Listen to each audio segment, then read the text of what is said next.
Vous demander de vous mettre. Moi, je me mets là, moi, Yann. Moi, je me mets là. Mets-toi où tu veux.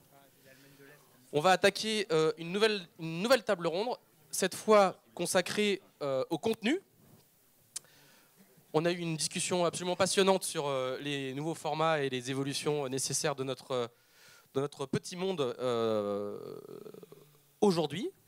On va maintenant s'intéresser au contenu. C'est en train de changer là aussi, et ça change très très vite.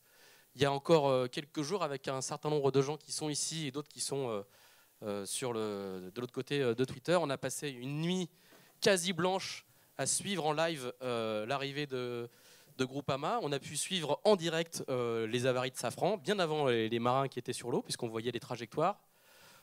Donc les contenus qui arrivent depuis la mer et depuis les bateaux sont en train de changer. On est en train de passer on est en train de passer au live, ce qui était quand même quelque chose qui était encore pas fréquent il y a si longtemps que ça. L'année dernière, sur la Solitaire du Figaro, il y avait autant de flots de position par jour que sur un Vendée Globe.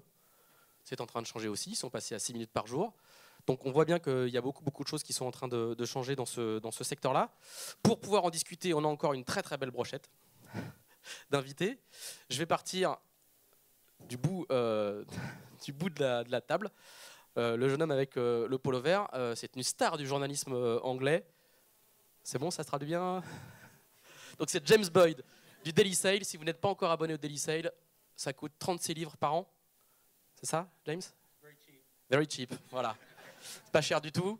C'est un très très bon connaisseur évidemment de la voile anglo-saxonne, mais aussi de la voile française. Les interviews les plus longues et les plus denses des marins français, c'est très probablement chez lui que vous les trouverez.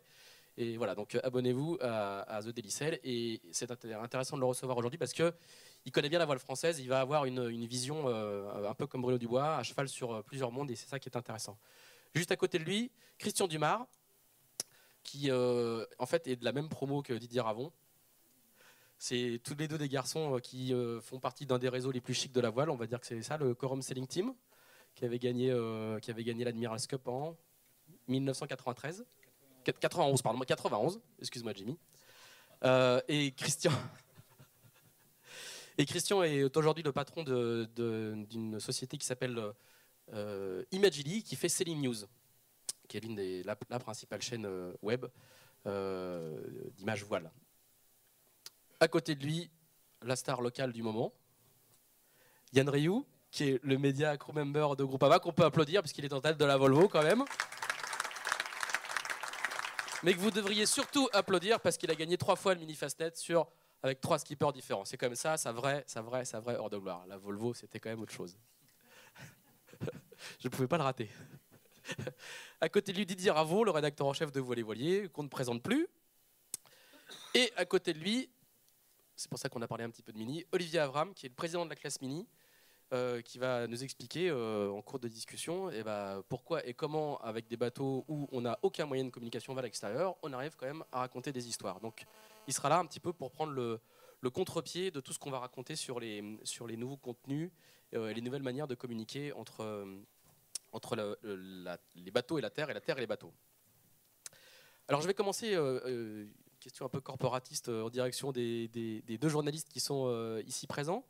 Je voulais savoir si vous avez le sentiment, un peu comme moi, que justement, en termes de contenu et de nouveaux contenus en provenance des bateaux, vous avez l'impression aussi que les temps changent ou que ce qui se passe sur le live, par exemple, ce qui se passe avec les images qui arrivent des bateaux, c'est un épiphénomène. Où on est vraiment entré dans une nouvelle ère. Alors, prenez les micros pour répondre, chacun à votre tour.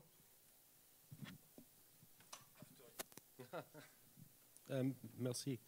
First, apologies for my lack of French. Sorry, I don't speak je suis désolé, je ne parle pas français. Oui, il y a une culture, un changement de culture internationalement à travers tous les médias. Et Ça se témoigne de plusieurs façons. Knut parlait par exemple le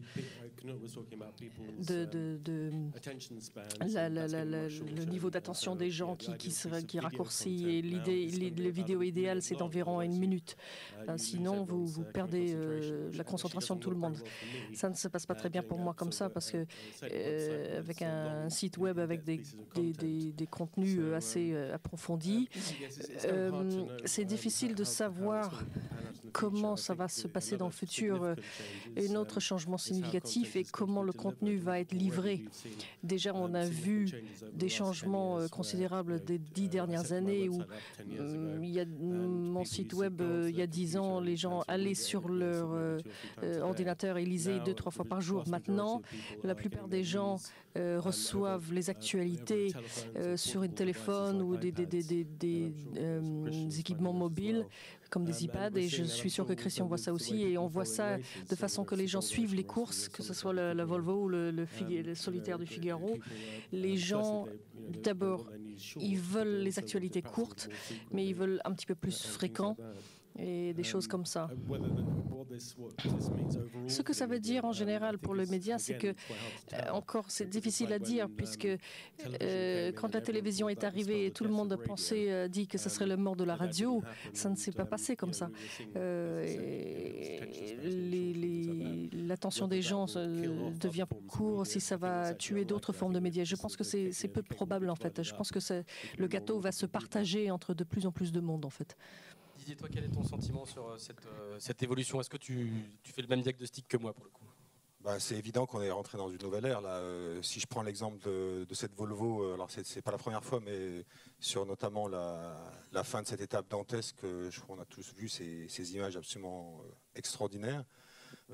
On vit les courses en temps réel, sur le net notamment, et j'ai envie de dire que pour nous, journalistes aussi, les choses sont en train de changer, parce que il y a des moments où on se dit, mais qu'est-ce qu'on va raconter de plus? Parce que d'abord, tous les services de com des équipes font un boulot extraordinaire, ils mâchent le travail, mais on se dit après, comme c'est accessible à tous, on se dit qu'est-ce que nous, on va apporter comme valeur ajoutée après. Donc c'est une vraie révolution qui est fantastique, hein, mais qui clairement change complètement les données, aussi bien pendant le suivi des courses qu'après, évidemment.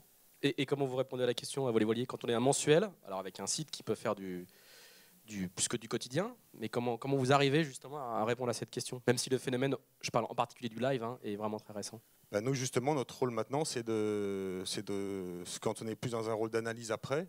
Là, je vais prendre un exemple. Là, de toute façon, en plus, avec le mensuel, je ne parle même pas du web, là, on peut difficilement... on est toujours en décalage par rapport à l'événement.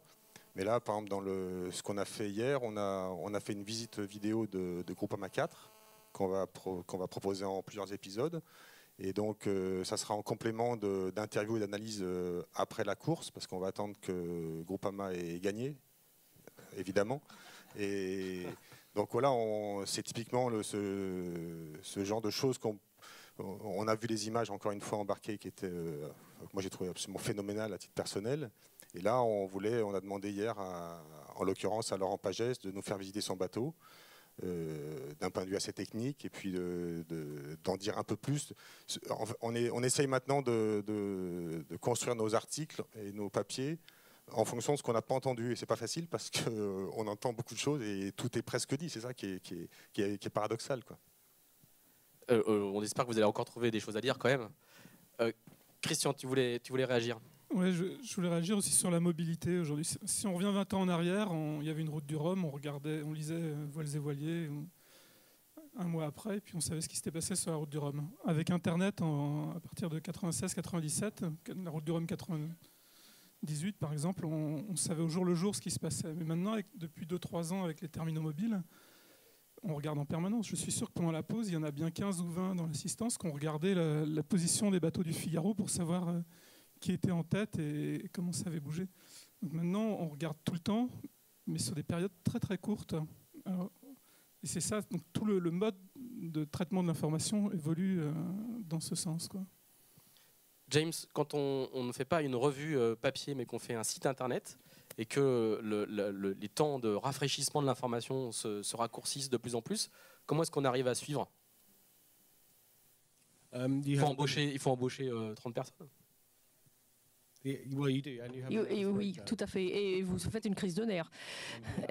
Oui, c'est un problème pour tous les organisateurs de courses. Volvo et l'America's Cup, ils ont d'énormes ressources qu'ils peuvent utiliser.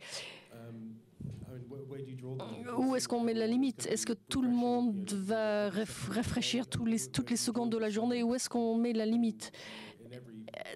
Dans pratiquement toutes les courses au large, il y a une pole position peut-être 4 ou 6 fois par jour. Est-ce que c'est bien? Est-ce que ça doit être... On a maintenant les courses, c'est un truc de 24 heures. Peut-être qu'on doit le regarder en continu pendant la journée. Et vous, comment vous avez décidé de gérer ça au Daily Sale?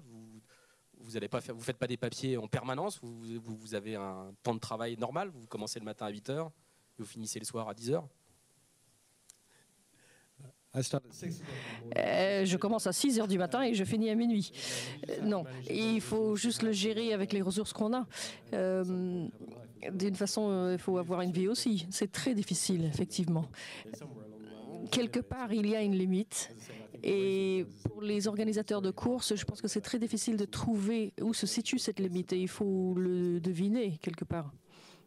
Je vais poser la question à Christian et à Didier. Est-ce que justement cette limite, comment est-ce qu'on peut la fixer? Est-ce qu'il faut aller vers le full live, comme a fait la Volvo sur l'intégralité de l'étape entre Lisbonne et Lorient? Donc là, c'était du départ jusqu'à l'arrivée, c'était rafraîchissement toutes les minutes. Ou est-ce qu'il faut, alors comme le fait le Figaro en ce moment, ça s'arrête à 19 h, ça reprend le matin? Quel est le bon curseur? On a une idée? Moi, je pense que le full live, comme tu dis, je suis pas sûr que ça soit à terme extraordinaire, parce que j'ai un peu peur. Moi, j'ai toujours un peu peur de la banalisation des événements, des courses. D'ailleurs, on a tellement de courses en France que il y a des moments où on ne sait plus trop où on en est, et donc ça perd un peu de son sel.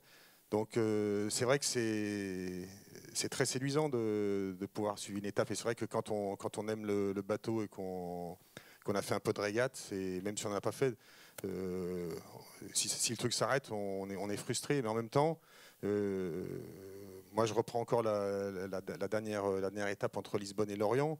Il y avait tellement je sais pas, il y avait une tension, il y avait tellement de trucs extraordinaires que s'il y avait eu encore 24 heures de course avec 10 nœuds de vent, je pense qu'on serait un certain nombre à avoir peut-être décroché, ne serait-ce que il y avait plus d'intensité. Donc je ne sais pas s'il ne faut pas de temps en temps couper un peu pour laisser un petit peu aussi laisser un peu pas de hasard, mais un peu de secret à bord des bateaux. Enfin, ça, c'est mon avis, quoi.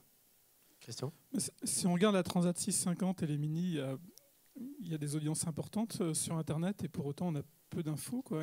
Alors, on va traiter ça tout à l'heure. Là, c'est le contre-exemple absolu, et qui fonctionne aussi. Mais de l'autre côté, sur le calage, de l'autre côté, on pourra pas empêcher la tendance qui est d'avoir du live en permanence. C'est-à-dire qu'aujourd'hui, il faut voir que sur un bateau, on a l'impression qu'on n'a pas beaucoup de bandes passantes, parce qu'on n'a que 400 et quelques kilos ou 500 kilos de bandes passantes. Mais il y a 15 ans, c'était ce que la Bretagne avait pour Internet. Donc il faut quand même être réaliste. Dans 15 ans, enfin même dans beaucoup moins que ça, en 2014 ou 2015, la nouvelle constellation Inmarsat, on aura plusieurs mégas de bandes passantes par bateau, et puis ça n'ira que dans ce sens-là. Donc il y a des gens qui feront du live en permanence, et en vidéo, et sur tous les supports, et on va y arriver à quelle vitesse, je ne sais pas. James? Sorry, I just wanted to make a point. Juste faire un... Knut, tout à l'heure, disait il y a une nouvelle génération avec des équipements Inmarsat qui vont sortir l'année prochaine. Et Knut était assez modeste au niveau des vitesses qu'on va voir. Parce que maintenant, il parle de 0,432 mégabits par seconde. Et moi, j'ai 24 mégabits par seconde, mais c'est en réalité 4 à 6. Mais avec la nouvelle génération d'Inmarsat, la technologie Satcom, ça va être presque 50 mégabits par seconde. Ça veut dire que là, c'est du haute définition live, et même techniquement, en 2 ans, ça va être possible. Et ça va pas être Ça va être cher, hein, ça va le faire en live, ça va être très cher, mais la technologie existe pour le faire et va exister dans 2 ans. On va passer à 50 mégas avec la nouvelle génération de Oui, c'est ça, on pourra arriver jusqu'à 50 mégas. Donc pour donner un ordre de grandeur, la télé, on peut à 4 ou 5 mégas, on peut déjà avoir de la très belle qualité HD sur une télé. C'est-à-dire qu'on peut avoir plusieurs caméras en simultané sur un bateau dans 2 ans ou dans 3 ans. Alors Yann, toi, quand tu étais en mer et que tu faisais tes photos, que tu envoyais tes images, est-ce que tu te rendais compte de ça derrière? Que du coup, il y avait... Prends celui-là. Est-ce que tu te rendais compte qu'il y avait ce suivi et ce côté un peu live brûlant que plein de gens suivaient? Non, parce que le live, on n'est pas vraiment concerné par ça. En fait, il y a 2 sortes de live. Il y a le live vidéo et audio, et puis il y a le live des positions. Le live des positions, techniquement, c'est possible sur tous les bateaux, sur toutes les classes, y compris sur les mini. Ce serait possible éventuellement. Le live vidéo est assez limité pour le moment sur les bateaux. Comme vous le disiez, on a une bande passante qui est plutôt de l'ordre de 300 kg dans les faits, 300 kbps, ce qui permet de faire de la vidéo en direct, mais dans un mode un petit peu dégradé. Les images ne sont pas parfaites. Donc on a fait 2 par semaine à peu près sur l'ensemble des legs. Et c'est depuis Miami qu'on en fait plus régulièrement qu'on en fait tous les jours. Donc là, évidemment, je m'en rends compte, puisque c'est moi qui la mets en œuvre sur le bateau. Par contre, pour tout ce qui est du suivi de position, ça, on n'en sait rien. Parce que nous, en fait, sur le bateau, on a moins de positions que vous à terre, finalement. Sur la dernière leg, pour tout dire, vous aviez une position toutes les minutes, je crois. On avait une position toutes les 3 heures. Donc vous en saviez beaucoup plus que nous. Exactement. Nous, on a vu les 2 ruptures de safran de Telefonica. Ouais. On avait des gens qui commentent. On a vu Bruno Perron commenter la trajectoire soulignant que vous étiez plus vite et plus bas que les autres. Donc sur Twitter notamment, on reparlera des réseaux sociaux après, mais il y a tout eu un débat sur comment est-ce qu'ils font pour aller plus vite, etc., etc. Il y avait beaucoup de débats et de commentaires. Et pour ceux qui ne connaissent pas encore, il y a même un hashtag service public qui a été créé pour les gens qui partaient en réunion. Ils tweetaient en disant bon, je pars en réunion, je peux plus suivre la course. Merci de m'envoyer des captures d'écran pendant ma réunion. Voilà. Enfin, on en était à ce point-là. Enfin, c'est pas tout le monde, c'est une partie des gens qui commentent ici, mais on en était là. Donc c'est quand même en train de changer un petit peu les usages. On va rester avec toi, Yann. Au départ, tu n'es ni caméraman, ni journaliste, ni photographe. Tu es un ingénieur qui travaillait pour le team Groupama. Quel bilan tu tires, même s'il reste encore 2 imports et une étape avant Galway et avant la fin de la Volvo? Quel bilan tu tires entre ce que tu imaginais que ça pouvait être au départ, ce job, et ce que tu en as fait jusque-là? Sur le plan personnel et les 2, et professionnel? Sur le plan personnel, c'est une aventure exceptionnelle. C'est très dur. Peut-être un peu plus que ce que j'imaginais, même si on nous l'avait dit, on l'avait répété. C'est extrêmement dur de par la promiscuité et le manque de confort et le travail qu'il y a à faire dans ces conditions-là, en fait. Par contre, ça reste déjà de faire un tour du monde en bateau, c'est exceptionnel, et dans ces conditions, c'est une aventure extraordinaire. Maintenant, sur un plan professionnel, c'est vrai que j'ai l'impression d'avoir appris un nouveau métier là. Donc c'est toujours intéressant. Et il te plaît? Oui, alors je repartirai pas demain là pour un tour du monde, si tu veux. Quelques mois de pause seront les bienvenus. Il faut savoir que la Volvo, c'est 10 mois, mais en fait, on commence bien avant. Nous, on a commencé 1 an et demi avant. On est une des premières équipes à avoir commencé. Et le rythme de travail pendant la préparation était déjà énorme. Donc, en fait, limite, on est arrivé à Alicante, on était un petit pas tous en pleine forme. Donc 3 ans de Volvo, ça mérite un petit peu de quelques semaines de pause après. Mais oui, juste quelques semaines, mais tu repartirais sur une autre Volvo? Je pense que oui. Bah écoute, c'est ça, ils sont vraiment maso en fait, ça se confirme. Non, mais déjà, c'est difficile de refuser en fait. Si ça devait se reproduire, ce serait difficile de refuser. Et puis en plus, comme je disais, c'est un métier qui est nouveau. On est assez peu à l'avoir fait. Moi, j'ai appris ce métier-là sur le tas cette année. Ce serait sympa de pouvoir utiliser ses compétences. Et continuer à s'améliorer, à développer son expertise. Voilà. Et tu as le sentiment qu'aujourd'hui, dans un équipage comme celui de ton job était aussi stratégique que celui des autres marins? Non, pas du tout. À bord, même si les gars sont sympas, ils sont polis, on se rend bien compte qu'on est la personne la moins importante à bord, parce que l'objectif principal reste la performance. Et puis c'est pas encore complètement ancré dans la culture des marins aujourd'hui d'avoir quelqu'un à bord qui s'occupe de ça. Par contre, quand on arrive à terre, c'est presque l'inverse. On se rend compte de l'impact des images et puis du travail qu'on a fourni, du texte. Moi, j'étais surpris de voir que les gens lisaient autant que ça. Donc on se rend compte de cette importance-là, mais une fois arrivé à terre seulement. C'est vrai que quand tu es descendu du bateau, il y avait plein de gens qui te... Alors, t'apparais jamais sur les images, ou très très peu.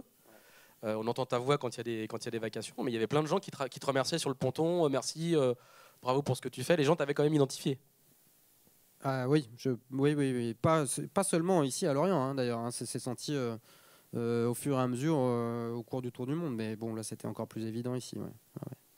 Alors, on s'est bien rendu compte de l'impact qu'avait la présence des médias crewman sur les bateaux de course. Sauf erreur de ma part, il n'y a que sur la Volvo où il y a un marin strictement dédié à cette fonction-là. Est-ce que vous pensez, les uns et les autres, que ça devrait être une fonction maintenant quasi obligatoire à partir du moment où il y a une course en équipage? Sur le Tour de France, par exemple, sur le Tour de France à la voile, à mon avis, c'est à imaginer très vite. Parce que d'abord, si j'ai bien compris, le M34 est un bateau qui ne nécessite pas d'avoir un équipage hyper nombreux pour manœuvrer, parce que le bateau est finalement assez simple. Et que pour des raisons qu'on connaît, notamment les raisons de raideur, ils ont augmenté l'équipage. Donc on pourrait très bien envisager d'avoir un médiaman. Et notamment, je pense que ce serait... bon, alors on va pas comparer avec la Volvo, mais je pense que par rapport à tout ce qui se passe actuellement dans la retransmission des régates en direct, on pourrait très bien imaginer soit de lancer un concours, soit de faire ça avec des jeunes régatiers. Ce serait aussi une bonne occasion de découvrir le large et les gros bateaux. Donc je pense que c'est un truc à imaginer absolument. Autant sur les courses en solo, c'est un autre problème, mais le Tour de France, pour moi, c'est typiquement le format d'épreuve qui devrait s'inspirer de ce qui a été fait à la Volo, parce que c'est quand même un truc extraordinaire quoi, pour tout le monde. James? I'm interested actually to know from Jan whether you're obviously employed by Groupama. Would it work if you were not employed by Groupama but you were employed by Volvo and maybe you did one leg on Groupama and one leg on Telefonica? Would that actually work, do you think? Non, je pense pas, parce que je pense qu'en fait le skipper doit rester le seul décideur des personnes qui l'embarquent à bord. Le skipper est responsable des gens, de ses équipiers, hein, de l'équipage. Et ça me paraît très compliqué d'imposer quelqu'un à un skipper. Je pense que ça ne fonctionnerait pas. Sorry, the reason I asked that is because I imagine it is the same in France, but in England we have a very popular TV program called Big Brother, which is about this manufactured environment in the house, and it's watched by sort of thousands and thousands of teenagers every hour of the day, and it's on the internet and everything like this. But I mean, you can see a sort of scenario where the Volvo could become like a Big Brother house, where it's something which Bruno Perron was proposing for the race. Par exemple, pour la course, il y a 13 ans, il avait un sponsor France Télécom et il proposait par exemple d'envoyer un satellite pour suivre les bateaux, et vous auriez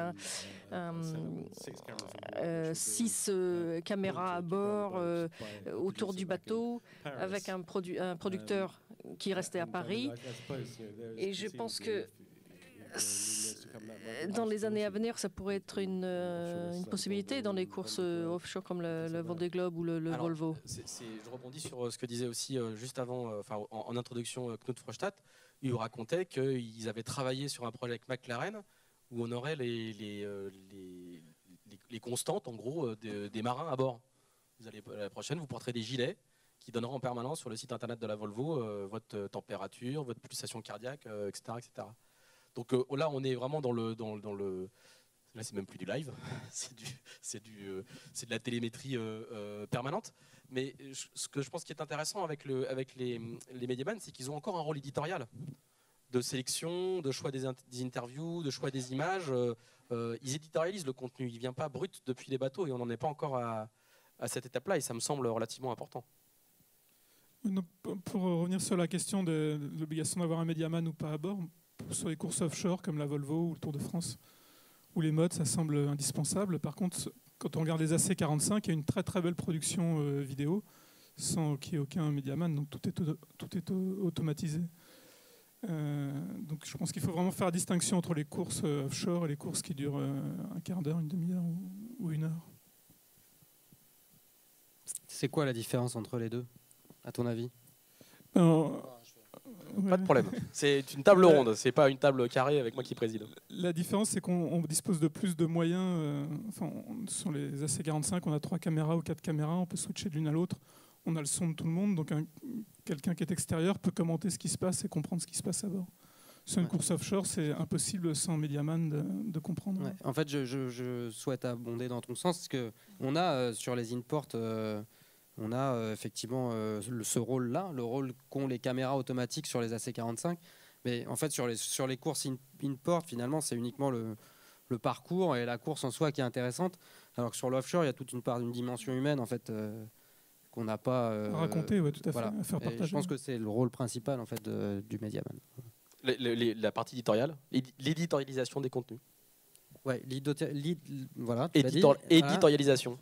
Et puis la manière de raconter une histoire. Il faut savoir aussi que on parlait des débits qui vont devenir, qui sont déjà assez confortables et qui vont le devenir encore plus. Il faut savoir que ça a aussi un coût. Et là aujourd'hui, je crois qu'on est à $12 le méga, quelque chose comme ça. Donc Volvo, Inmarsat est partenaire de Volvo, mais Inmarsat ne peut pas être partenaire de toutes les courses. Et malgré ce partenariat, aujourd'hui, il faut savoir qu'on est limité sur la Volvo à 2 minutes d'envoi d'images par jour. Donc 2 minutes, c'est pas beaucoup. Et ça oblige à faire au début, moi je faisais un pré-montage, et puis au final, plus ça va, plus on va dans le montage. Et au final, les 2 minutes qu'on envoie sont quasiment montées maintenant pour essayer de raconter un maximum de contenu dans un espace de temps et donc de bande passante le plus petit possible. Olivier Avram, tu voulais réagir? Oui, sur les médias Crewman, je trouve que c'est très intéressant. Ça produit des images qui sont passionnantes. Après, avoir beaucoup d'images. Il faut peut-être, tout à l'heure, quelqu'un disait que dans la première table ronde, qu'en France, la course au large, c'était vu comme une aventure. Et que chez les anglo-saxons, c'était plus vu comme une compétition sportive, avec de la performance, quelque chose de très carré. Il faut faire peut-être attention aussi à ce que trop d'images ne tuent pas le rêve de la course au large. En tout cas, il y a peut-être un curseur à positionner et peut-être pas partir bille en tête, pas dans le fait d'avoir des médias Crewman, mais dans ce qu'on diffuse ensuite comme information et par quel canal.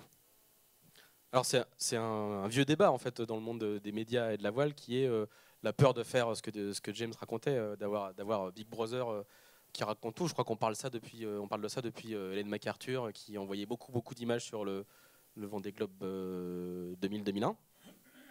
A priori, la Volvo est la seule course qui a envoyé autant d'images de manière aussi régulière depuis tous les bateaux. Et c'est la seule qui avait ce type d'obligation. Vous me dites si je me trompe. Donc il y a des obligations sur l'annexe audiovisuelle du Vendée Globe, je crois, et pour les modes aussi, qui devront envoyer 1 minute 30 ou 2 minutes d'image tous les jours. Voilà. Et pour le Vendée Globe, on parle de celui-là, parce que le précédent, ils avaient des obligations aussi. Oui, il y avait des obligations. Je ne suis pas sûr qu'elles aient été respectées par tous les coureurs, mais en tout cas, il y en a pour celui qui vient. Ouais. Yann, je voudrais juste revenir sur ton cas. Est-ce que à propos d'éditorialisation, est-ce que Franck Camas regardait ce que tu envoyais? Est-ce qu'il validait? Est-ce que c'était lui, rédacteur en chef, qui avait le Final Cut, ou tu étais vraiment libre de faire ce que tu voulais? Ni l'un ni l'autre. 95% des sujets que j'envoyais, je les envoyais sans les montrer à Franck, parce qu'il n'en montrait pas. Enfin, il me laissait carte blanche. Hein. Et il y a eu quelques sujets un petit peu sensibles où je les ai fait visualiser par Franck avant de les envoyer. Il m'a jamais bloqué, en fait. Les sujets sensibles, ça peut être par exemple quand on a une voie d'eau en arrivant sur Auckland. bon voilà, on a une voie d'eau. Le réflexe, c'est de filmer. De toute façon, il faut filmer, quoi qu'il arrive, le dématage, la voie d'eau. Après, on décide ensemble si on envoie les images ou pas. Mais en fait, on a toujours opté pour la transparence. Donc j'ai jamais eu de veto de la part de Franck. Et comment ça se passe avec tes petits camarades quand vous venez de démater? Donc toi, tu n'as pas le droit d'aider à nettoyer le mât et les voiles. Et bah, tu vas les filmer en train de le faire. Donc on voit le désespoir s'abattre sur les visages. On voit les gars, tu as pris une photo, je crois, de Brad Marsh avant qu'il monte dans le mât, assis vraiment complètement défait. Comment t'es perçu dans ces cas-là? En fait, ça fait 2 ans que je fais ça avec les gars, donc ils ont l'habitude de me voir avec une caméra. Et puis quand tu es un tout petit peu technicien, ce que sont les marins sur le bateau, tu sais aussi que finalement les images que tu vas prendre sur un dématage, elles vont être très utiles au niveau technique après. Donc ça fait, de toute façon, ça fait double emploi. La première chose qu'on m'a demandé quand je suis arrivé à Punta del Este, c'est les images. Enfin, que l'équipe à terre, le bureau d'études m'ont demandé, c'est les images pour essayer de comprendre ce qui s'est passé. Donc finalement, c'est absolument pas choquant de faire des images à ce moment-là. Au contraire. Par contre, pour revenir à ta question précédente et sur ce dématage, la photo de Brad défait, c'est pas avant qu'il monte dans le mât, c'est après qu'il soit monté dans le mât. Pardon. Donc il était effectivement défait parce que pour l'histoire, ceux qui n'ont pas suivi, Brad, donc un des équipiers du bateau, est monté dans le mât et il s'est planté un couteau dans pas loin par là. Et donc il a failli s'ouvrir. Il s'est ouvert. Ça aurait pu être beaucoup plus grave, disons. Et donc tout ça, j'ai filmé un petit peu loin quand même parce que là, pour le coup, ça commence à devenir délicat. Mais tout ça, je l'ai filmé. Je l'ai mis de côté et une fois que tout allait bien, de nouveau pour Brad, je suis allé le voir. Je lui ai dit, est-ce que tu souhaites qu'on diffuse ces images ou pas? Voilà. Et il n'a pas souhaité le faire dans un premier temps parce qu'il voulait d'abord rassurer sa famille. Il ne voulait pas que sa famille le voie dématé avec du sang partout, etc. Donc on a attendu quelques jours avant de diffuser les images. Est-ce qu'il y a des marins qui quelquefois t'ont envoyé balader en disant non, c'est bon, lâche-nous? Des marins qui ont refusé de parler quand je leur demande une interview? Oui, c'est arrivé, oui. Soit parce qu'ils sont occupés et que c'est pas le moment, soit parce qu'ils sont fatigués et qu'ils ont assez peu de temps pour se reposer et que ça empiète forcément sur leur créneau de repos. Et c'est aussi arrivé que certains soient dans un mode, dans une humeur qui soit pas propice à faire des interviews. Voilà. Et que tu n'avais pas détecté avant de leur demander? Si, mais justement, parfois c'est intéressant parfois de prendre les gens qui sont dans cette humeur-là, mais bon, encore faut-il qu'ils acceptent de parler. Bon, t'es pas obligé de tout leur raconter non plus. Hein. Je pense qu'il y a des choses qui resteront sur le bateau, j'espère. Ah bah bien sûr, mais on va pas cacher que, ça fait 10 mois qu'on est ensemble, on est les uns sur les autres, à 11 dans un bateau, de temps en temps il fait 33 degrés dans le bateau. Il y a un mec qui filme tout le temps, quoi. Il y a un mec qui filme tout le temps, et il y a des fois... dans ton entreprise, il y a des fois, moi, je reste pas dormir. Tu restes pas dormir, mais il y a des fois, tu as forcément des petites tensions avec tes collègues. Bon, voilà, là, c'est pareil. Hein. Il n'y a rien de méchant. Hein, mais, et moi, ils se lavent tous les jours. Toi, ils se lavent tous les jours. Normalement. Alors, on va passer d'un extrême à l'autre, c'est-à-dire du Mediaman de la Volvo à la classe Mini, qui, elle, c'est l'incarnation, le symétrique inverse, on va dire. Je ne sais pas comment est-ce qu'on pourrait expliquer ça. Donc pour ceux qui ne savent pas encore, sur les bateaux de la classe Mini, il n'y a aucun contact avec la Terre, à part la VHF, par lequel on peut envoyer aucun contenu et les distances sont relativement faibles. Et pourtant, cher Olivier Avram, vous arrivez à raconter des histoires à travers, ma foi, d'autres canaux. Comment vous faites ?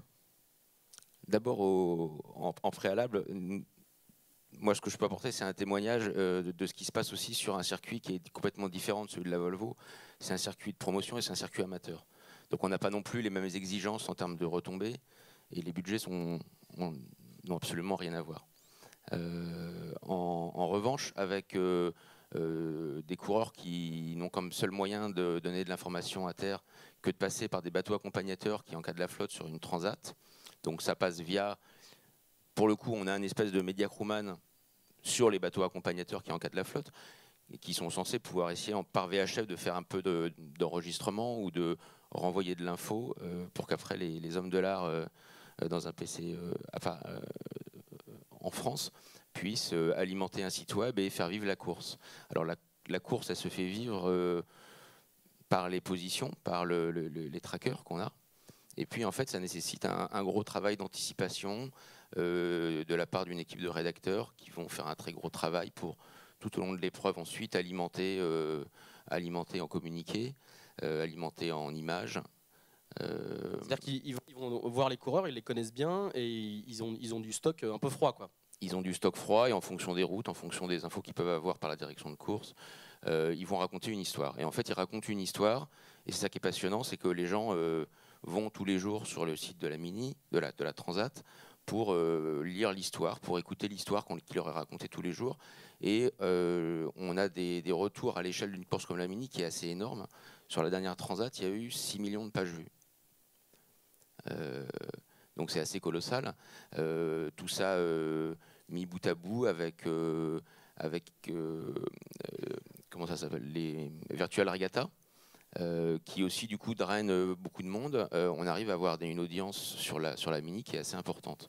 En tout cas, l'essentiel de ce que nous on cherche à avoir, c'est à raconter l'histoire.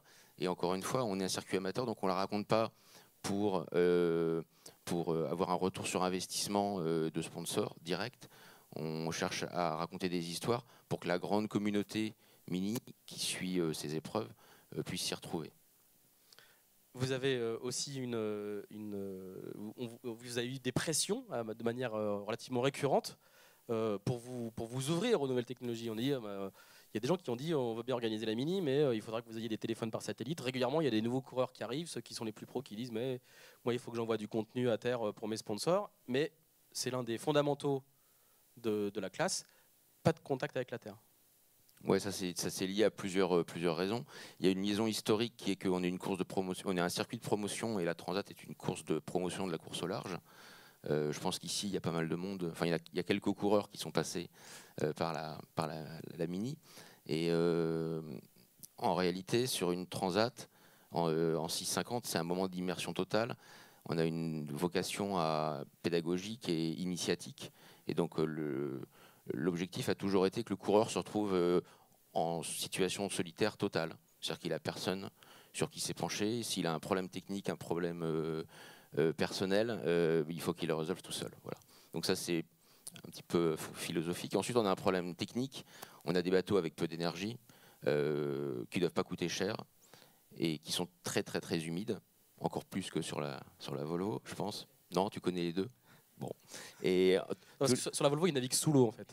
Mais au final, ça nécessite d'avoir des moyens techniques qui seraient assez onéreux à mettre en œuvre et donc qui créeraient une inflation dans les budgets, ce qu'on a toujours refusé. Les deux journalistes, le français et l'anglais, comment est-ce que vous arrivez à traiter ces courses où il n'y a pas d'infos à part des positions toutes les 3 heures? Ma question, c'était comment est-ce que quand on est journaliste, on arrive à traiter une course comme la Mini où il n'y a pas d'infos qui arrivent du large? Okay, fine. Thank you. I'm a huge fan of the Mini. Je suis un grand fan du Mini. Je l'ai suivi depuis 1995. Pour un journaliste, c'est un cauchemar en termes de contenu. Je sympathise avec la classe. J'aime beaucoup l'idée de ne pas avoir de communication. C'est la seule occasion où le marin peut aller en mer et être isolé pendant des semaines. Ça ne se produit pas sur la Vendée Globe parce qu'il y a tellement de communication. Et ils sont en contact plusieurs fois par jour. Dans le Mini, ils sont totalement isolés. Inversement, c'est difficile pour moi faire mon boulot. J'ai une certaine dualité d'opinion là-dessus. Quelle est la solution? Je pense qu'il y a besoin de téléphones Iridium sur les bateaux pour une question de sécurité. D'un point de vue de sécurité, c'est très important. Olivier, tu voulais prendre la parole? Didier, tu diras ce que tu penses juste après. On va faire réagir Olivier. Non, je veux dire qu'en fait, sur une course comme la Mini Transat, les gens qui vont suivre l'épreuve sur un site web, on va plus essayer d'actionner leur curseur de l'imagination et du rêve. On va essayer de les faire rêver. Ils vont essayer d'imaginer ce qui se passe à bord. Contrairement à des courses où on peut avoir des images en direct et où au final on perd cette paire de rêves et c'est à force d'avoir peut-être trop d'images ensuite, est-ce qu'à un moment on va pas perdre un intérêt du public aussi ou en tout cas d'un certain public pour suivre les épreuves de course au large? Didier, toi, tu fais comment pour traiter de la Mini? Nous, on préfère en fait rencontrer les gens en amont. Bon, il s'avère en plus qu'à Voilier, il y a un certain nombre de journalistes qui ont fait la Mini. Je crois même me souvenir qu'on a même pris un pigiste qui s'appelait Pierre-Yves Lautrou qui nous avait raconté sa Transat. Donc, soit on leur demande de nous raconter leur course après, soit on fait des portraits avant et en fait on les diffuse, que ce soit sur le net ou sur le papier, on les diffuse pendant la course. C'est vrai qu'on met le côté sportif entre guillemets un petit peu de côté et on revient plus à la partie humaine. D'abord parce que, comme disait Olivier, c'est quand même une course initiatique et je crois notre rôle, c'est aussi de donner envie à d'autres gens de la faire. Donc on aime bien parler de bon, vous connaissez ça mieux que moi, mais il y a toujours un public un petit peu spécifique pour la Mini. Donc il y a des gens qui viennent d'horizons complètement différents et nous on aime bien présenter ces gens-là. Donc on les diffuse après en fonction de ce qui se passe. S'ils ont une galère, mais on préfère éviter, mais s'ils sont en tête ou pas d'ailleurs. Donc le tout c'est de trouver un autre angle. Donc mais c'est vrai qu'on peut pas faire comme on fait avec la Volvo ou le Figaro ou le Tour, notamment sur le site web, faire une analyse plus technique, quasiment quotidienne. C'est pas l'idée. Alors pour le coup, il y a quand même l'un des progrès technologiques de ces dernières années qui est arrivé sur les Mini, c'est les caméras. Je pense qu'aujourd'hui, n'importe quel gars qui part traverser l'Atlantique, il a une GoPro ou l'équivalent. Donc on commence à avoir des flots d'images qui arrivent. Est-ce que toi, tu arrives un petit peu à les traiter et à les éditer, Christian? A posteriori, oui, on peut on peut traiter l'événement en amont et puis a posteriori. Donc il y a eu les images d'Adrien Hardy qui s'était filmé en train de remater, par exemple, ou Yves Le Blévec qui pète à moitié les plombs parce qu'il pensait qu'il allait perdre. Il allait perdre. Donc ça, c'est des images assez fortes, mais voilà, on les monte a posteriori. Donc aujourd'hui, plus ça va, on en parlait tout à l'heure, plus on vit dans l'instantanéité. Donc c'est sûr que quand on diffuse ces images une semaine après l'arrivée, ça a moins d'impact que si on peut les diffuser pendant l'événement. Mais avant, on avait, avant, on n'avait rien. Avant, on n'avait rien. Avant, on n'avait rien du tout. Maintenant, on commence un peu à avoir des images a posteriori. Ouais. Après, pour revenir sur l'Iridium, donc la proposition de James tout à l'heure, le Figaro a mis en place quelque chose d'intéressant cette année, c'est-à-dire qu'il y a des Iridiums sur les bateaux. C'est la Terre qui appelle. Les cartes SIM, donc les abonnements Iridium sont contrôlés, sont achetés par l'organisation, et donc les concurrents ne peuvent appeler qu'en cas de secours. Mais s'ils commencent à appeler pour avoir une prévision météo ou autre, ça va se voir sur les relevés de communication. Donc il y a un vrai contrôle des communications.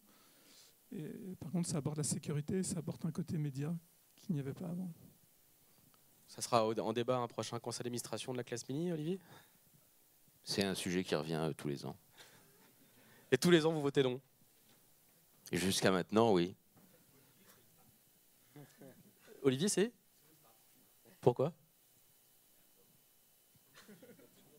Mais je suis pas tout seul. Les cardinaux de la classe Mini sont exactement sur la même longueur d'onde. Alors, le temps file toujours. Je voudrais qu'on parle aussi de contenus qui sont en train de se développer à vitesse grand V, qui sont les contenus sur les réseaux sociaux. Vous avez vu qu'on a fait un petit mur de tweets. Beaucoup des gens que vous voyez intervenir là forment aujourd'hui une communauté qui s'est auto-baptisée les Twailors. Je ne sais pas si vous avez suivi ça. Donc c'est des tweetos qui sont aussi sailors. Donc ils s'appellent les Twailors. Ils se sont tellement réunis que tout à l'heure, après le pot au Bretagne Business Club, ils ont pris des tickets pour naviguer sur 3 des 6 minivores pour aller régater juste après. Est-ce que vous, à vos différents niveaux, alors Olivier, tu vas nous en parler précisément après parce que c'est important pour la classe Mini, mais est-ce que vous, à vos différents niveaux, vous avez vu ce nouveau type de contenu émerger et est-ce que vous vous impliquez dedans? On va commencer par James, avec qui je me tire la bourre en termes de tweets sur les courses quand on est tous les deux l'un en face de l'autre. You're asking about social media and whether I think it's a good thing. A good thing or social media? Yes, social media. How do you handle it? Donc moi je viens de la génération qui déteste les médias sociaux en fait. Mais tout à fait, il faut l'utiliser. Twitter, je pense que c'est absolument fantastique et je suis un grand fan. Tout à l'heure je parlais par exemple de la livraison d'actualité change. C'est dans des petits morceaux en fait que les gens vont sur des plateformes mobiles et maintenant je pense que si on veut savoir ce qui se passe dans les infos, plutôt que d'aller sur un site web, vous allez plutôt sur votre feed Twitter, des choses comme ça. Donc il y a un problème essentiel avec ces nouveaux médias sociaux. Aucun n'a été organisé pour faire ce que les organisateurs de courses et les médias veulent faire avec Facebook. C'était installé pour si tu avais envie d'une fille, si elle était déjà en relation ou pas, et peut-être de voir des photos. C'est pas conçu pour communiquer une course. Et je ne pense pas que les médias sociaux, peut-être il y en a un toutes les semaines, on a eu Pinterest, on a eu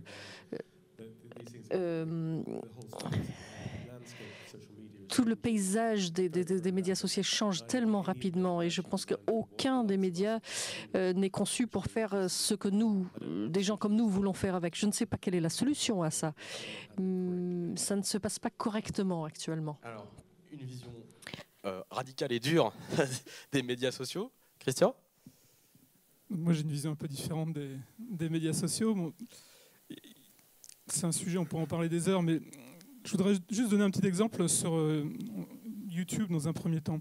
Il faut savoir que le voilier qui a le plus de vidéos diffusées aujourd'hui, c'est Hydroptère. Hydroptère, production vidéo, c'est quand même minimaliste. Hein. On en a 1, 2, 3 par an, mais on n'en a pas beaucoup. Hydroptère, c'est près de 10 millions de vidéos vues sur YouTube aujourd'hui, autant que la Volvo. Donc c'est juste pour montrer que aujourd'hui, on peut mettre beaucoup de moyens d'un côté, mais si on je ne dis pas que la Volvo, c'est pas la bonne histoire, mais Hydroptère, ça fait rêver du monde, ça fait rêver peut-être d'autres catégories de personnes, un bateau qui vole, et les gens le regardent dans le monde entier. Donc on ne maîtrise pas vraiment ces réseaux, c'est-à-dire qu'on essaie évidemment, on fait tout pour être présent le plus possible, etc. Mais ça n'empêche que quand il y a une histoire qui intéresse les gens, elle va partir, elle se diffuse. Quand on intéresse moins les gens, ça se diffuse moins. Et je voudrais rajouter quelque chose sur les tranches d'âge, parce qu'on a parlé tout à l'heure beaucoup de ce qu'on voulait faire pour la voile, etc. Aujourd'hui, sur le dernier mois, sur Sailing News, sur YouTube, sur 750 000 vidéos à peu près, les moins de 35 ans représentent 15% de l'audience et 8% aux États-Unis. C'est-à-dire qu'on a une audience qui est majoritairement, moyenne d'âge 55 ans quand même sur YouTube. Donc on parle des jeunes sur YouTube, mais moyenne d'âge 55 ans. Toute vidéo comprise ? Toute vidéo comprise. Et une audience vieillissante. Et chaque mois, chaque année, on vieillit. Hein. Donc on voit bien que les gens qui regardent la voile sont toujours les mêmes, mais il n'y a pas de relais chez les jeunes. Alors attends, tu dis 55 ans, tu parles de la voile sur YouTube ? La voile sur YouTube, oui. Pas de YouTube en général, hein, de la voile sur YouTube. Ce qui est très très loin des chiffres de YouTube, quoi. Donc je pense qu'il y a des questions à se poser aussi sur l'histoire qu'on raconte à travers ces médias-là. Comment on la raconte et à qui on la raconte, quoi. Alors là, Yann vient de se rendre compte que ça fait 10 mois qu'il travaille pour le 3e âge.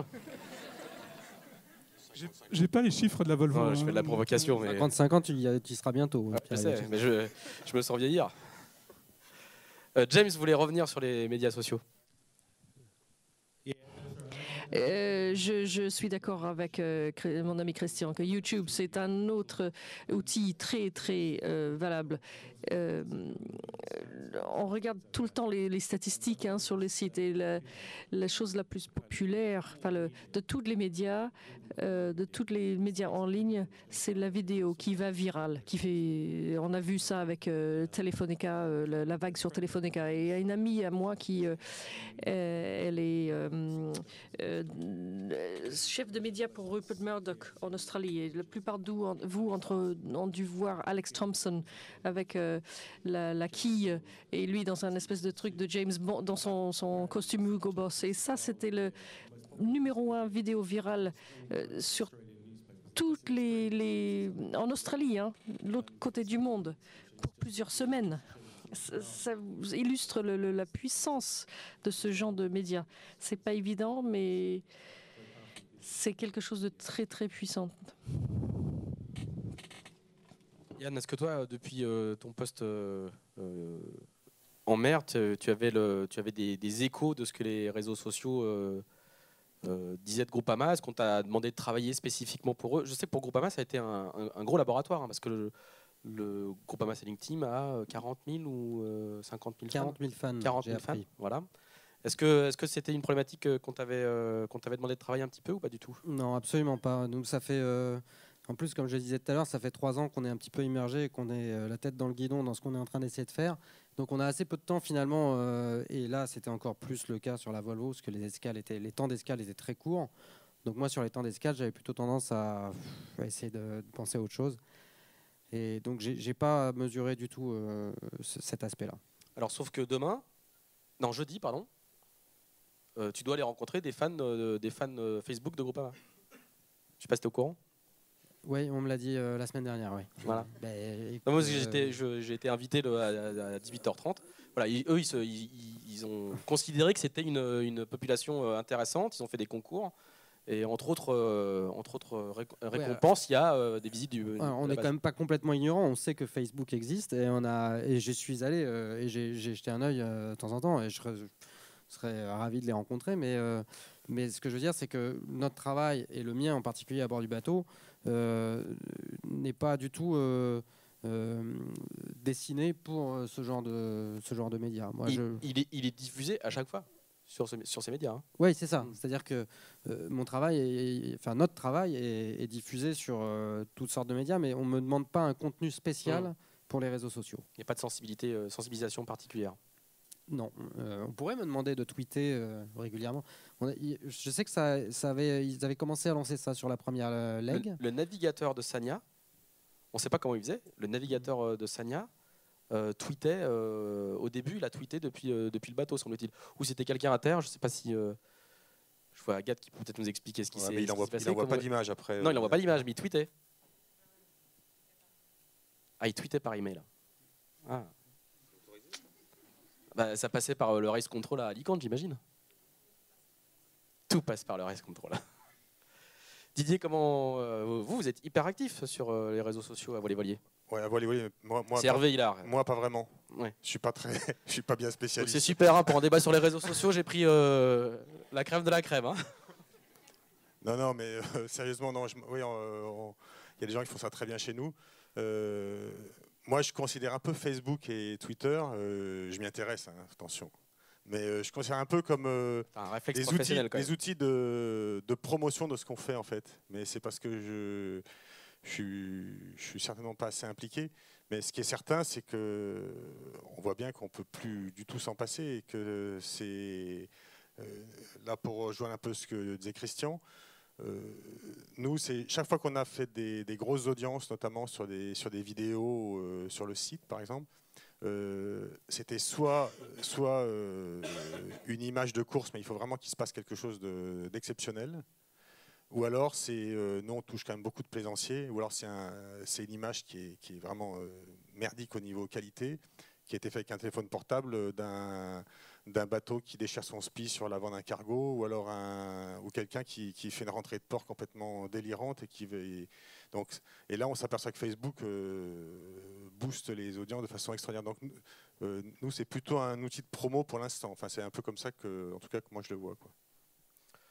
Alors si j'ai quand même quelqu'un qui va me parler positivement des réseaux sociaux sur la voile, c'est la classe mini. Alors vous vous êtes lancé dedans massivement, et puis pour vous c'est l'outil idéal. Ça coûte pas cher, c'est tout simple.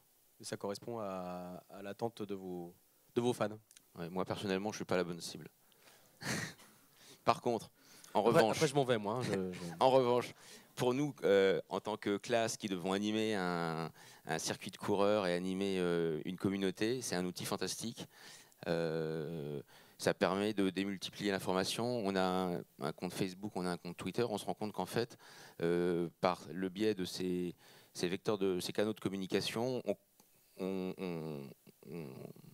on diffuse beaucoup plus d'informations que par le site web, par exemple de la classe, ou même parfois que les sites web des organisateurs.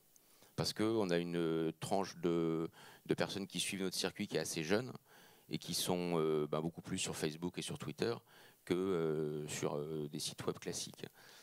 Ensuite, on s'est aussi rendu compte que pour assurer la promotion d'une épreuve, c'est un outil absolument fantastique. Cette année, on a lancé une nouvelle épreuve qui est la Trinité Plymouth en mini. C'est une course que personne ne connaissait il y a quelques mois. Il y a eu un très beau travail de fait sur Facebook et sur Twitter. Au final, la course était ouverte à 20 bateaux. Elle est partie à 36 ou 38 bateaux. Elle a fait le plein. Et voilà, donc c'est plein de choses qu'on découvre au fur et à mesure. Et puis surtout, c'est des canaux de communication qui ne coûtent pas cher. C'est-à-dire que nous, on a une personne qui est salariée de la classe qui travaille sur ces modes de diffusion de l'information à temps partiel. Ça coûte un téléphone et un petit appareil photo qui peut en même temps filmer, et on fait des trucs assez étonnants et fantastiques. On a fait comme ça une interview de Bob Salmon au départ à Plymouth récemment. Il y a eu, je n'ai pas les chiffres, mais il y a eu un nombre de fois où elle a été vue qui est assez impressionnant. Et puis, et surtout, ça vous permet de faire du suivi en quasi-live, pour le coup, de courses qui avant n'existaient quasiment pas médiatiquement. Alors ça, c'est un autre aspect. Avec Twitter, on fait effectivement du suivi quasi-live des arrivées ou des départs, voire des petites courses. Toujours pareil, ça ne vient pas de la mer, ça ne vient pas des coureurs, ça vient d'une personne qui est sur un Zodiac, qui est sur la ligne de départ, qui est à terre, qui suit l'information. Avec également quand même un bémol, un petit peu comme sur la Volvo, il faut que ça passe systématiquement par un filtre de l'organisation et d'un directeur de course, pour pas diffuser de l'information qui, avant que l'organisateur ne diffuse l'information, notamment sur des points de sécurité. Christian, tu voudrais répondre à Baptiste Roinet? Je voudrais répondre à un des tweets, je ne les ai pas tous lus, mais... Baptiste Roinet qui juste avant tout en bas, dit, je pense qu'il se trompe, j'arrive pas à lire moi, qu'il se trompe de... Sur les stats, le fait qu'on n'a pas accès aux statistiques. En fait, on a accès à beaucoup de statistiques, parce qu'il faut savoir que YouTube, c'est Google. Donc tous ceux qui ont un compte Gmail ou qui se connectent à un moment ou à un autre sur un des services de Google sont identifiés, notamment par vos comptes Gmail. Et donc, on a plus de la moitié des gens qui sont identifiés sur les vidéos YouTube, enfin, grosso modo. Donc, c'est pas forcément quand on regarde la vidéo, mais c'est parce qu'à un moment ou à un autre, vous êtes connecté, et à un moment ou à un autre, on a su qui vous étiez. Et donc, à partir de là, vous êtes suivi, et donc on sait qui regarde les vidéos. Donc, on n'a pas besoin d'avoir un compte YouTube. Et voilà, on peut être traqué de beaucoup de façons sur Internet. Donc, ce que tu veux dire, c'est que tes chiffres sont bons? Les chiffres sont bons, oui, je pense. Voilà, Baptiste, si tu nous regardes, les chiffres sont bons. Et donc, on a aussi des stats sur Facebook, mais les échantillons sont moindres. Mais sur Facebook, on a des stats précises. C'est pareil, à part si les gens mentent sur leur année de naissance, ce qui est vrai pour les plus jeunes, évidemment, parce que c'est interdit à moins de 13 ans. Mais à part ça, on a des stats assez fiables aussi sur Facebook. Mais ça reste des outils qui sont fantastiques, qui permettent à tous de pouvoir les utiliser. Voilier les utilise pour faire de la promotion. Nous, on les utilise pour communiquer vis-à-vis de notre communauté. Des coureurs vont pouvoir tweeter sur le Vendée Globe pour donner de l'info. Voilà, il y a de multiples choses à imaginer et c'est intéressant pour ça. Est-ce que vous avez des questions dans l'assistance?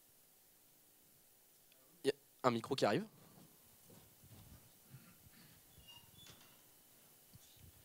Alors, j'ai une question pour Olivier Avram. Est-ce que, à l'avenir, pour rebondir sur ce qu'on a dit sur la première table ronde, on a vu qu'on avait un public de plus en plus exigeant, notamment qui avait une façon de prendre l'information où il exigeait de l'information tout de suite, un contenu assez court et immédiat. Est-ce que, au final, la stratégie le positionnement, je dirais même le dogme de la classe mini sur la mini transat principalement, parce qu'on est sur une course assez longue,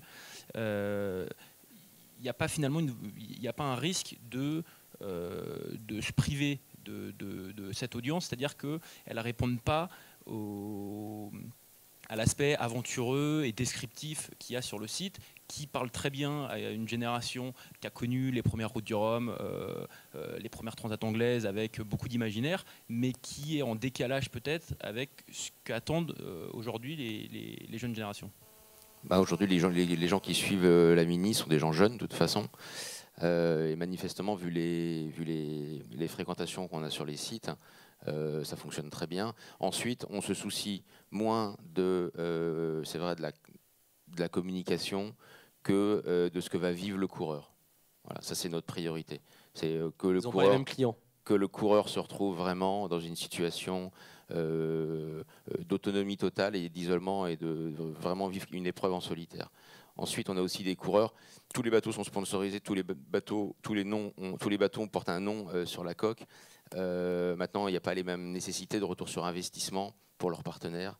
Les budgets ne sont pas non plus énormes en Mini pour 90% des coureurs.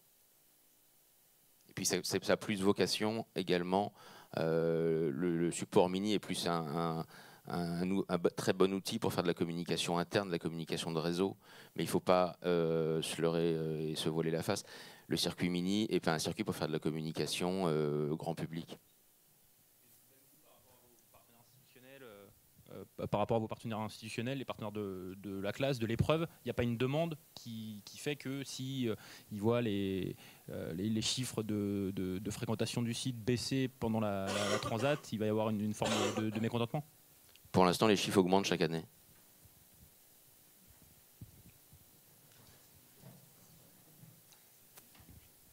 Vous disiez tout à l'heure que la plupart des courses tendent à devenir hyper médiatisées et que les médiamans vont pratiquement être obligatoires à bord, en tout cas les courses au large, et que maintenant les coureurs vont devoir, ça devient pratiquement obligatoire, vont devoir diffuser des images. Est-ce que vous pensez qu'il va falloir obliger les coureurs à le faire, à diffuser des images, parce qu'on sait qu'il y a des coureurs qui savent le faire, qui ont un talent pour ça, mais on sait aussi qu'il y a des coureurs qui ne savent pas le faire. Alors en équipage, on peut avoir un médiaman, mais en solitaire, on l'a vu sur la Vendée avec Sam Davis qui le faisait très bien, mais d'autres qui ne le faisaient pas du tout.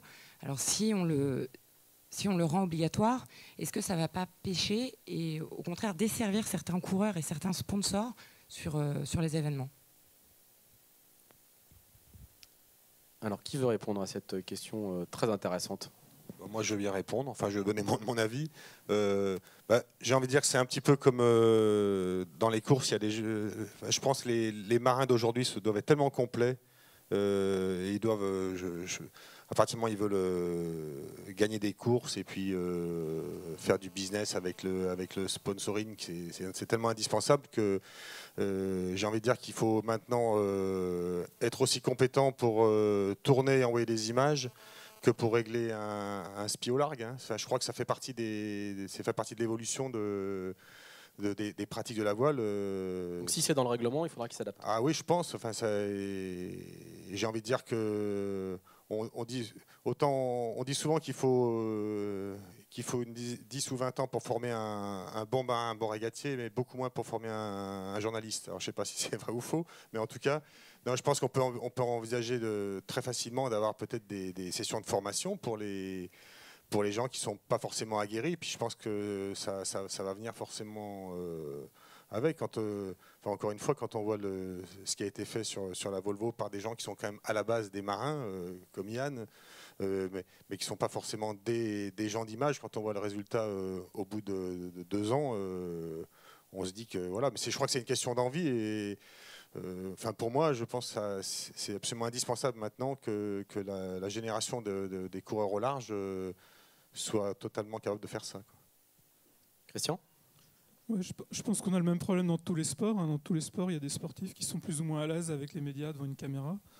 C'est vrai dans le foot, c'est vrai dans le rugby. Confère ce qui s'est passé en équipe de France. Voilà. Après, la différence pour les marins, c'est que ce sont souvent eux qui vont chercher leurs sponsors. Donc, je dirais qu'un footballeur qui ne communique pas bien, s'il joue bien, on ne lui demandera peut-être pas beaucoup plus, alors que le marin, le sponsor va lui demander souvent de bien communiquer. Donc, comme dit Didier, c'est vraiment quelque chose d'important. Après, je pense qu'on a une nouvelle génération de marins qui arrive, qui va peut-être communiquer un peu différemment, qui est beaucoup plus à l'aise avec les réseaux sociaux, qui a moins d'appréhension, qu'ils ont moins d'appréhension quand ils sont devant une caméra. Donc c'est intéressant de voir ce que ça peut donner. On le voit dans la glisse, hein, donc les surfeurs, les gens qui font du kite, tout ça ont une façon différente de communiquer. Et peut-être que parmi la jeune génération de marins, on va en avoir qui communiquent un petit peu de la même façon et donc qui pourront toucher une cible plus jeune. Il y a Baptiste Renette qui est toujours pas d'accord avec toi. La majorité des gens qui regardent des vidéos ne sont pas connectés, donc impossible de savoir leurs âges. Tu ne peux donner des stats précis si tu n'as pas les 100% de ton audience qui est connectée. Sur YouTube, on est forcément connecté quand on regarde une vidéo. On ne peut pas regarder une vidéo sur YouTube. Je vous propose, je vais vous donner vos coordonnées réciproques et puis vous allez débattre technique tous les deux. Voilà. Et juste en dessous, il y a une très bonne question d'Hélène Bellehoud. Et demain, disparition des sites internet classiques de suivi, uniquement un suivi via Twitter, Facebook, YouTube et Carto. Il faut savoir qu'aux États-Unis, le temps passé sur les applications mobiles représente à peu près 60% pour 40% passé sur l'Internet. C'est-à-dire que les applications mobiles des téléphones, le temps passé sur les applications a largement dépassé le temps passé sur Internet. Qu'est-ce que tu en penses, James, de la remarque d'Hélène Bellehoud? Plus de sites Internet classiques, uniquement un suivi des courses via Twitter, Facebook, YouTube et la cartographie. Yes, as I was sort of alluding to a couple of times earlier, the delivery mechanisms of la façon qu'on délivre les histoires, ça a changé. Dans l'avenir, on ira sur Twitter ou par email, au lieu d'aller sur le site internet, on passera par ces voies-là. Je pense que c'est tout à fait faisable, qu'on n'aurait plus de homepage pour le site web. Il y avait une autre question. Il y a plein d'autres questions. Je crois que c'était... Non, allez-y tous les deux. Je crois que Jean-Marie avait levé la main tout à l'heure. Vous battez pas, choisissez. Oui, le débat a avancé, donc c'est juste une remarque. Donc Jean-Marie Corteville-Azimut, en fait, on est prestataire Internet de la classe Mini. Et c'est quand même, je m'interrogeais sur cette notion de communauté. Et en fait, c'est un site qui est très sobre, finalement, et qui est quand même le relais des tweets, etc., qui a été conçu il y a déjà pas mal de temps, il y a 4-5 ans peut-être. Et en fait, il a été fait dans l'esprit d'agréger en fait, l'information. Et je voulais faire une remarque en disant qu'il y a quand même cette notion de communauté et d'âge, aussi de génération sûrement. Et en tout cas, pour travailler pour d'autres classes, c'est record absolu et avec un trafic qui augmente. Parce qu'en fait, c'est un site ressource pour nos membres également. Voilà, c'est un site ressource. Donc Jean-Marie fait le site de la classe Mini, je précise. Oui, et c'est pas, je crois que on n'est pas dans une logique de communication pure, on est plus dans une logique d'information et d'échange, et avec beaucoup d'informations très sincères, très spontanées. Et voilà, c'est assez intéressant, je trouve. Mais je m'interroge quand même, je n'ai pas tout compris, parce que je ne comprends pas pourquoi ce site marche autant et de plus en plus fort. C'est ma question. On n'a pas forcément la réponse, mais on a des membres qui sont hyper actifs, qui sont nouveaux, qui sont tout le temps en quête d'informations, donc ils viennent, ils reviennent. Et c'est essentiellement nos membres. Mais ça sort un peu du débat parce qu'on parlait plus des courses, et là c'est un petit peu autre chose, je pense. On prend une toute dernière question très rapide parce qu'on a un invité de marque qui nous attend. Alors moi j'ai une question. Voilà, je m'appelle Julien Pulvé, j'ai un projet Mini Transat pour l'année prochaine. Et je me pose une question. Voilà, on parle beaucoup de Volvo Ocean Race, de Vendée Globe. Il y a énormément de médias faits autour de tout ça. Qu'est-ce qu'on pourrait faire pour faire parler davantage de la Mini 650 hormis le fait qu'on évidemment ne puisse pas communiquer avec la Terre. C'est d'ailleurs le principe de la Mini. Est-ce qu'on pourrait trouver des idées ou qu'est-ce qui fait qu'on n'en parle au final pas assez? C'est un débat de conseil d'administration. Au goût des sponsors. Je te propose de venir nous rejoindre demain, on a une réunion à ce sujet. Mais non, c'est vrai que c'est un problème, mais l'espace médiatique qui est à la disposition de la voile et de la course au large est assez limité. Donc après, c'est un travail de tous les instants pour, dès qu'on a une information pertinente, essayer de la faire passer. Oui, je comprends tout à fait. Le travail fait par la classe Mini est vraiment exceptionnel, c'est clair. Ce que je veux dire par là, c'est qu'on navigue quand même sur des bateaux vraiment extrêmes. Je rejoins un peu le thème de la Volvo, etc. C'est quand même des bateaux vraiment extrêmes. Donc pour tout ce qui est sensation à transmettre au public et aventure, je pense que c'est un super support. Et donc voilà, je pense qu'on peut trouver des idées. Il faut qu'on se tourne vers les journalistes qui sont là. Où sont les journalistes? Didier, est-ce que c'est un support qui vous intéresse, le Mini? Évidemment que ça nous intéresse, mais non, on n'a pas abordé le sujet, mais c'est pas forcément aujourd'hui. Mais il y a tellement on a cette chance en même temps en France d'avoir tellement la voile est tellement pluridisciplinaire que nous, c'est vrai qu'en débutement, on se demande souvent quelle place on donne à la course, et on pourrait faire, je prends l'exemple de Voiles et Voiliers, on pourrait faire 90 pages de rédaction que sur la course en France. Sauf que c'est pas notre lectorat non plus, parce que on essaye de ratisser très large. Et donc, j'ai envie de dire que l'idée, c'est de toujours trouver des angles un peu nouveaux, des idées nouvelles pour traiter des courses, parce qu'on ne va pas raconter uniquement à quelle heure on a pris la bascule ou un tel a envoyé son speed tête. Enfin, non, ça intéresse uniquement les gens qui ont participé et puis le petit cercle autour. Donc l'idée, c'est de trouver de nouvelles façons de parler de la Mini, et j'ai envie de dire, ou de la Mini, ou du Figaro, ou même de la Volvo, hein, ou de la Coupe de l'América. Après, c'est... Donc nous, on est toujours preneurs de plein d'idées, donc j'ai envie de dire que quand les coureurs ont des projets, des idées, des choses à raconter, à montrer, on est ouvert à ça, évidemment. Je pense qu'on peut vraiment utiliser l'image, d'ailleurs, on en parlait tout à l'heure, à bord. Oui, complètement. Je vais vous laisser débattre au pot tout à l'heure. On a Ken Reed qui attend depuis 20 minutes et qui va nous expliquer 2-3 petites choses sur la Volvo. Je vous remercie beaucoup tous les 5 messieurs. Merci bien. Merci d'être venus.